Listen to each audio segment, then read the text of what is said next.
Bienvenidos a Ecos de la Digitadura, el podcast que se adentra en las sombras de nuestro mundo hiperconectado.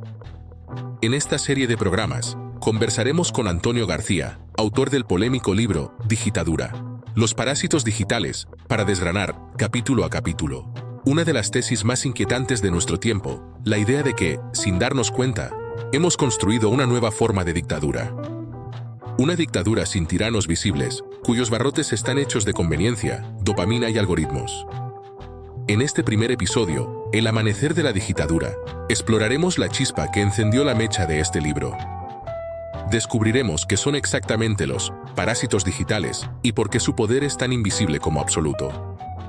Y para entender el presente, viajaremos al pasado, repasando los grandes saltos tecnológicos de la humanidad para comprender el patrón que nos ha traído hasta aquí. Prepárense para cuestionar la pantalla que tienen en sus manos. Esto es Ecos de la Digitadura. Y no te olvides, si te está gustando el contenido, dale al botón de me gusta, suscríbete al canal y activa la campanita para no perderte nada.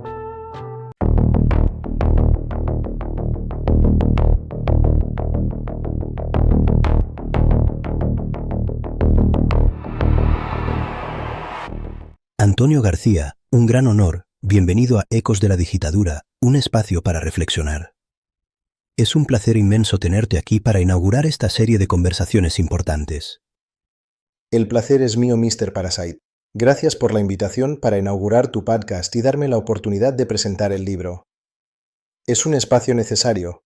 Antonio, tu libro arranca con un título que es toda una declaración de intenciones, digitadura. Es una palabra que impacta, que fusiona lo digital con la dictadura. Antes de sumergirnos en sus mecanismos, quiero preguntarte por el origen. ¿Qué te lleva a escribir este libro? ¿Hubo un momento, una anécdota, una revelación que te hizo decir, tengo que contar esto? Sí, hubo varias, pero recuerdo dos momentos con especial claridad. El primero fue una conversación aparentemente trivial con mi sobrina de 6 años. Me preguntó, con total inocencia, por qué el televisor del salón no le hacía caso cuando le hablaba. Para ella, que ha crecido con asistentes de voz, la idea de una pantalla, sorda, era casi ilógica. Ahí comprendí que estamos criando a la primera generación de nativos de la vigilancia. Para ellos, ser escuchados y analizados por máquinas no es una distopía, es el estado natural de las cosas. Lo que para nosotros fue ciencia ficción, para ellos es una expectativa básica. Una normalización de la vigilancia, como dices. Fascinante y aterrador a partes iguales. Exacto. Pero la verdadera revelación, el momento en que el concepto de digitadura cristalizó en mi mente, fue una tarde en un café. Observaba a un grupo de jóvenes en una mesa.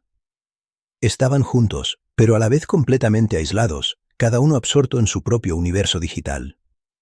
No interactuaban entre ellos, sino con sistemas diseñados para capturar su atención. Y lo más inquietante es que parecían felices, satisfechos en su aislamiento conectado. En ese instante, vi con una claridad meridiana que estaba presenciando una forma de control increíblemente efectiva porque es voluntaria. Una dictadura que no necesita policía secreta porque nosotros mismos somos nuestros vigilantes más entusiastas. Una prisión cuyos barrotes son invisibles porque están hechos de dopamina, de conveniencia y, sobre todo, del miedo a quedarse fuera, a ser irrelevante. Esa imagen de la prisión de barrotes de dopamina es muy poderosa. Y nos lleva directamente a otro concepto central de tu libro. Hablas de parásitos digitales. Es una analogía biológica muy fuerte. ¿A qué te refieres exactamente? ¿Quiénes son esos parásitos en tu visión? Me refiero a las grandes plataformas y corporaciones tecnológicas que dominan el ecosistema digital.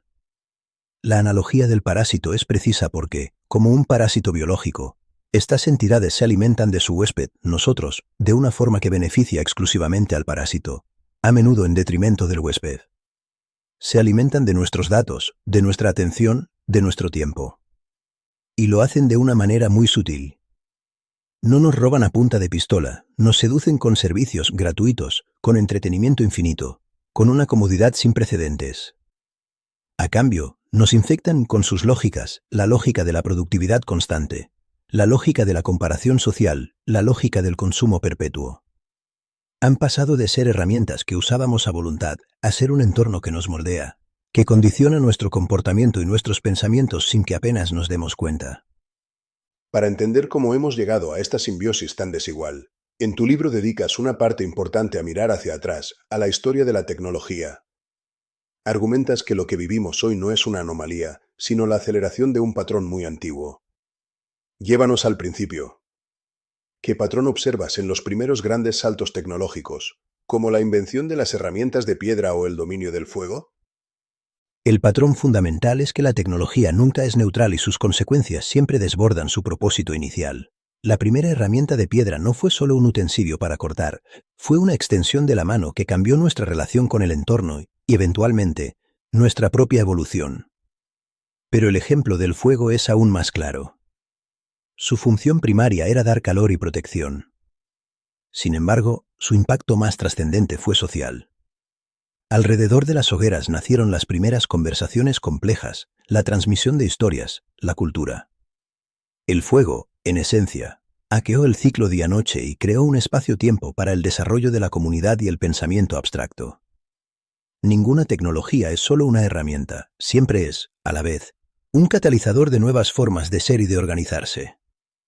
Un catalizador que, como explicas, a menudo tiene dos caras. La agricultura nos dio seguridad alimentaria, pero también nos encadenó al trabajo y creó jerarquías.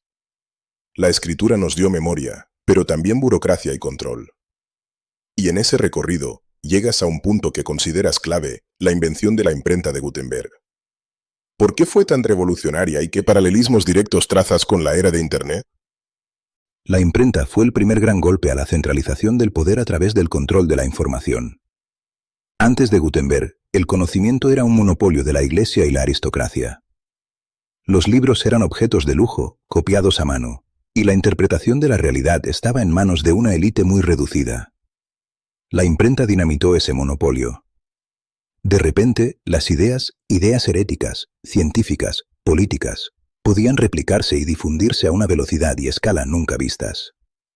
La Reforma Protestante o la Revolución Científica son impensables sin la imprenta. El paralelismo con Internet es evidente, ambos son tecnologías de descentralización del conocimiento. Pero hay una diferencia crucial que es la clave de nuestra era, la velocidad.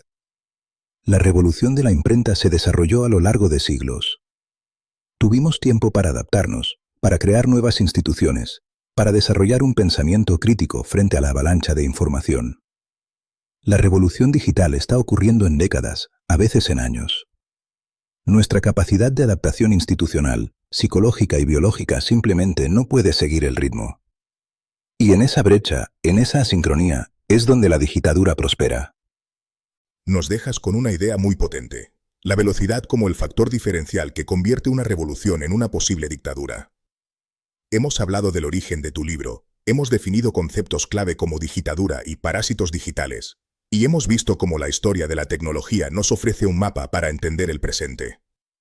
Se nos acaba el tiempo por hoy, pero esto es solo el comienzo. En nuestro próximo episodio, Antonio, nos sumergiremos de lleno en las revoluciones que precedieron directamente a la nuestra, la máquina de vapor, la electricidad, la televisión, para entender cómo el mundo se fue encogiendo y cómo se preparó el terreno para la hiperconexión actual. ¿Qué idea clave nos puedes adelantar? Adelantaría que la revolución industrial no solo nos dio fábricas, nos enseñó a vivir sincronizados con el ritmo de las máquinas. Y la televisión no solo nos dio entretenimiento, creó una cultura de masas pasiva y centralizada. Ambas transformaciones, la sincronización de nuestras vidas a un ritmo no humano y la creación de una conciencia colectiva moldeada, desde arriba, fueron el campo de entrenamiento perfecto para lo que vendría después. Prepararon nuestra psique para la digitadura. La invitación está hecha. La semana que viene, más ecos de la digitadura. Antonio García, ha sido un verdadero placer. Gracias por acompañarnos. Gracias a ti, Mr. Parasite. Nos vemos en la siguiente. La máquina ya está en marcha. ¿Somos sus conductores o simplemente sus pasajeros? No te pierdas el próximo episodio de Ecos de la Digitadura. Suscríbete al canal y síguenos en Instagram en @digitadura. Hasta entonces, pregúntate, ¿quién controla realmente la pantalla que tienes delante?